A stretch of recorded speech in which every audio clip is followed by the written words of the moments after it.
Dara Kam with News Service of Florida. Thanks for joining FLITernetTV. We're here on what should be sine die, the final day of the legislative session, but that's not the case. What are you seeing? Well, we have an extension of the session because they couldn't reach agreement on the budget before midnight tonight.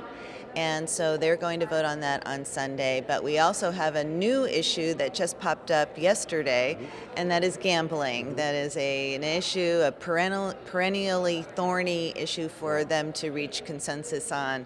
So we'll see what happens with that. Well, and typically gambling is one of those issues where when it's big, it rolls in like the last 2 weeks, and it kind of peaks that last week versus kind of just popping up at the last minute. I mean, What are we talking about? The compact? What are we dealing with on that gambling issue? Right, we're talking about a renewal of the compact. Particularly what they're focused on is these designated player games. The tribe has continued to pay the state about $250 million a year, even though that portion of the compact expired in 2015. So now they're trying to make a new deal, try to make it a little simple. It's very complicated. Right. That's one of the reasons why it's so hard for them to pass a bill.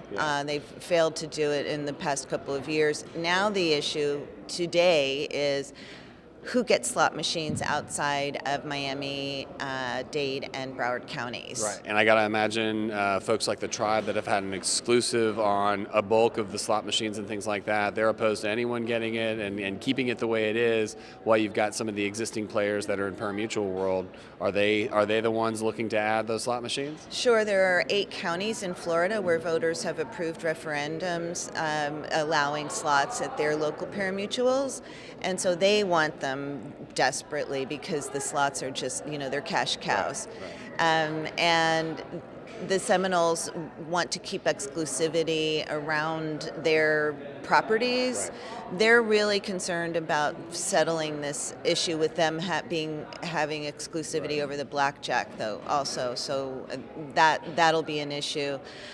I don't know what's going to happen with that. It is, like you say, it is one of those things that's a midnight, 11:59 on the last day of session kind of a deal. So it's really up in the air. I'll say there's long odds for them to. Right. No pun intended, right? But pun intended, right.